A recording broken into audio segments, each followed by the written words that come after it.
to you. I will make my words known to you, because you have called. He says, because I have called and you refuse to listen, have stretched out my hand and no one has heeded, because you have ignored all my counsel and would have none of my reproof, I also will laugh at your calamity. I will mock when terror strikes you, like a storm, and your calamity comes like a whirlwind. When distress and anguish comes upon you, then they will call upon me, but I will not answer. They will seek me diligently, but will not find me. That's scary. It says, because they hated knowledge and did not choose the fear of the Lord, would have none of my counsel and despised all my reproof. Therefore they shall eat the fruit of their way and have the fill of their devices. For the simple are killed by their turning away, and the complacency of fools destroys them. But whoever listens to me will dwell secure and will be at ease without dread of disaster. So he's basically saying, like, I pleaded with you, I gave you this chance. Like, the invisible attributes of God are clearly seen. Like it's here. But because you rejected, I gave you over. It's what you wanted, and it's like yeah, I mean, and it's how God chastens. It's how God judges a people. And you just need to think of our nation in light of all this. And it's almost like God saying, since you were obsessed with your physical image, like the image, you wanted the image, he's like, might as well have what you want. And it says they dishonored their bodies among themselves. It's like the image that they wanted, the physical things, there was what it produced was an impurity and dishonoring of their flesh, their bodies. So basically, since man perverted who God is, God allowed men to pervert what man is, who man is. Isn't that crazy? And then verse 25, next verse, it says, because they exchanged the truth about God for a lie and worshipped and served the creature rather than the Creator, who is blessed forever. Exchange is that word metalasso. So they went from this place of twisting to exchanging. They from twisting who God is to basically being like, different God. I don't even want that. You see the regression that's going here? It went from a twisting to a full trading out. They didn't just distort the Creator, they wanted nothing to do with Him.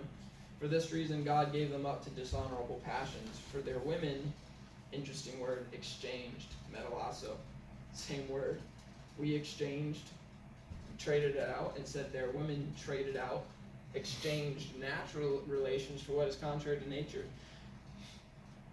And it says, so basically, since man exchanged the truth about God for a lie, God allowed men to exchange what is natural for what is unnatural.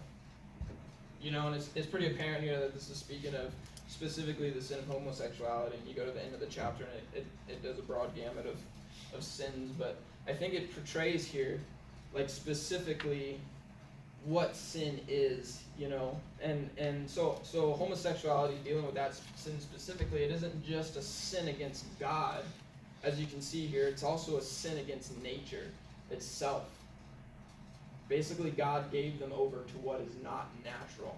So it's a sin against very nature. I mean, you think of the design of humanity, it's not natural. You're violating nature itself. So it's rebellion against God's natural design. And then it says, the men likewise. What's so interesting, it deals with the women first and then with the men. And you think of the temptation of Adam and Eve, like the woman fell. It says their woman. It's possessive. So it's actually an interesting, God actually goes to the man and he's like, where were you? It says their women exchanged. And it says likewise the men, and most sins rooted in the passivity of men and the basically the outstepping of the women. It's crazy. If you just dig into this stuff, it's like so much depth here. So if nature declares God's glory, then our rejection of God perverts our understanding of nature itself. Isn't that interesting? And it basically, it says that, like, professing to be wise, we became fools. We don't even clearly see anymore. We can't see God's natural design because we reject the designer, right? So all sin, therefore, is unnatural to God's design and is therefore evil to him. The unrighteousness of men is producing the wrath of God. And you can kind of see here the final state of what takes place in verse 28. It says, and since they did not even see fit to acknowledge God, God gave them up to a debased mind to do what ought not to be done. They are filled with all manner of unrighteousness. They didn't even see fit to acknowledge him. So in a sense, they erased God. No more God. And now they're filled with all manner of unrighteousness, you know. They go into darkness because God is light. And therefore sin has no limits to it. You know, and you just study the history of America and you see, like, why are we at where we're at today? I mean, craziest time in our nation, but like it goes back to 50s, 60s. We fully removed the creator from the schools, and you know, but you see, so it basically, you know, and this heavy stuff, but like just once you see here, like, that the good news is preceded by our state, right? I'm gonna get there. So it says, though they knew God's righteous decree, and we can go through all these sins. I mean, it says all manner of unrighteousness, evil, covetous, malice, full of envy, murder, strife, deceit, maliciousness. They are gossips, slanderers, haters of God, insolent, haughty, boastful, inventors of evil. There's basically no end to the evil that we can create. Disobedient to parents. Interesting in that list. Foolish, notice, faithless, heartless, ruthless. It says, though they know God's righteous decree. This verse always hit me. I can't say I fully understand it. It says, they know God's righteous decree. Those who practice such things deserve to die. They know that the unrighteousness deserves to die. They not only do them, but give approval to those who practice them. And this is basically like the full extent of sin, is that, like, fully knowing God's righteousness, knowingly rejecting it, and inviting others to join, giving approval for those who practice all these things. Like, we work, if any of you guys work in the secular realm, I mean, we praise sin now. You know, we applaud it. We applaud things that are evil. You know, but what I want us to see here, like, that it's ultimately all the sin. Like, a lot of people use this section to just either bash homosexual lifestyles or whatever. But like, I think what this passage is clearly showing in the thrust of it, and what I want you guys to all see, is that all sin is rooted in the same thing. Whether homosexuality or being disobedient to your parents, being faithless, you know, all these things. It's rooted in diminishing God's glory and removing him from the center of the universe. So my sin, all of my sin, has the same root as the homosexual, or as anyone else in our culture, you know, haters of God. Like, all sin is rooted in this reality. And Paul is writing this and looking at the reader and saying, this is why we're in the state we're in. The wrath of God is revealed from heaven against all ungodliness and unrighteousness. And what's interesting is that it begins with the unrighteousness of men, and it ends, like, as we rejected him, it says they are filled with all manner of unrighteousness. So, like, unrighteousness is basically the beginning, and it's the full fleshing out. It's the end of what sin. Sin begets sin, you know. And like I said before, the gospel, it means good news. The very word means good news. And it's like, this is the gospel I'm preaching. And he starts out with all this heavy stuff, but it's good. You know, it's good to start here and dig in here, and that's kind of why I wanted to do it, because realizing again that our worldview is built on these two realities, understanding who God is and understanding who we are. If we don't understand these things, we can't understand our salvation. Right? And it's like walking up to somebody and being like, I got this needle here, and this drug is gonna help you. Like it's gonna make your life so much better. And they're like, why would I want that? I feel pretty fine. You know, but if you walk up to the same person and be like, hey, there was a report done on you, and you have symptoms of this deadly disease, and you're going to die in 24 hours, and I have the only cure right here. I mean, they'll be like, okay, let's go, you know?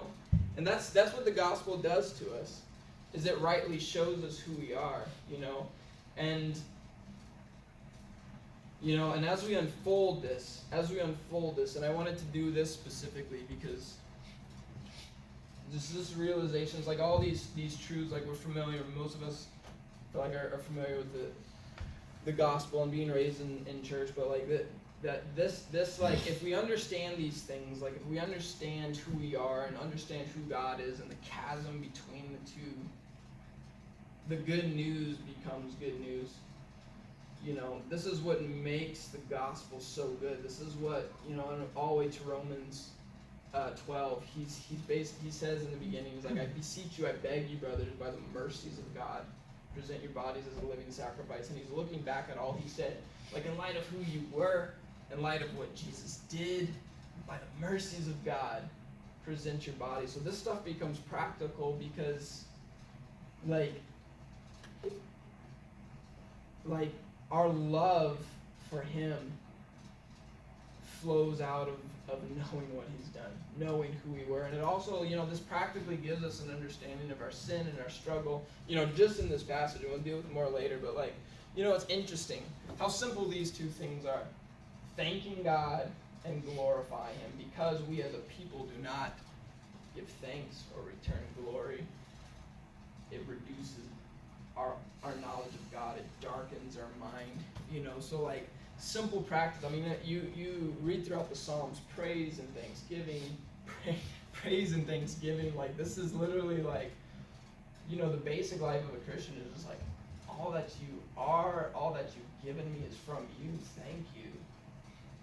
Glorify you. Like I want to live my life for you. It's not that complex, but you can see the rejection, what it produces, all manner of unrighteousness, and this is the hope. This is the hope that we share with people, and it's hard. Like, it's honestly, this is probably one of the biggest struggles in evangelism is like, got the good news, but, you don't really understand. Like, I gotta share. You can't not deal with this at some point, and obviously not in the depth, but like this is so central, and I want us to walk away from this like grasping a hold of this, because the gospel shows that we're spiritually bankrupt, but it makes it so much more sense when we hear Jesus, when he spoke to us on the Sermon on the Mount, and he opened it with the phrase, he said, blessed are the poor in spirit, for theirs is the kingdom of heaven. Like what the gospel does, it shows us that we're poor, right? We don't have to be in depth in a wretched sin, but we're bankrupt. Like literally, it's what it shows us. It shows us that like, man, I have nothing, I am nothing apart from him, and Jesus is basically saying that's a qualification for the kingdom, So hope to encourage you like with that, and that like this is like just the starting place of like knowing ourselves, knowing like our right position before him, like is the precursor for this transformed life. Because we can rightly see ourselves and rightly see him. So I hope that makes sense to you guys. You get any thoughts or questions coming out of that? I hit our hour mark there.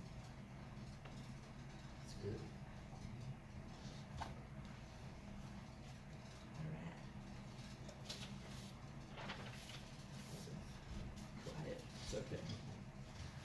The only thought I had is, I mean, it really makes you think about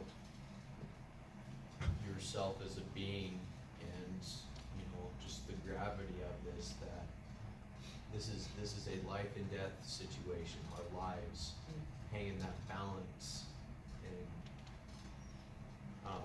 I look to the next chapter, we're gonna talk about judgment next. I think, that's something that's really hard not to do in our world, and it makes you look even harder at yourself, so. Yeah. Yeah, it's so interesting. He goes from like third person, this whole chapter he's like they, those evil people. And then like he goes to chapter 2 and he's like, who are you, oh man, every one of you to judge? And it's like all the religious people's like, yeah, get them, those wicked people.